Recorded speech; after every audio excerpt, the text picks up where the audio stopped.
বাবা মেলা তো মাইয়ে দেখলাম। আচ্ছা এইবার মনে হয় আল্লাহ দিলে আমার পোলার বিয়েটা হয়ে যাবে মনে হয় আল্লাহর রহমতে। হ্যাঁ মাইয়ে তো দেখছি পছন্দই হয় না, এবার পছন্দ হয়েছে এবার মনে হয়েই যাবে। তোর ভাইয়ের পরে তোর বিয়ে দিয়ে দেবো, ঠিক আছে? আচ্ছা তুই খুশি তো? আলহামদুলিল্লাহ আমি খুশি। আচ্ছা চলো বাবা। আব্বা আমি পেশাব করতে যাবো। আরে শুভ কাজের সময় তোর আবার পেশাব করছে, যা যা তোর দে।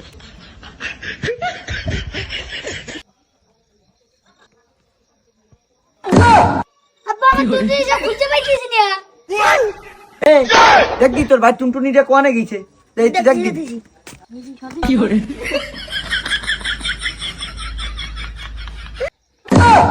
আব্বা টুনটুনির সাথে খুঁজে পাইতেছি না। আব্বা তুমি আছো, ও পাচ্ছে না। আসল কয় কি এতদিন পরে একটা মাইয়ে ফেলাম, রাজি হলো, এর নেতা টুনটুনি পাচ্ছে না। ওর রাশি কেনা তুই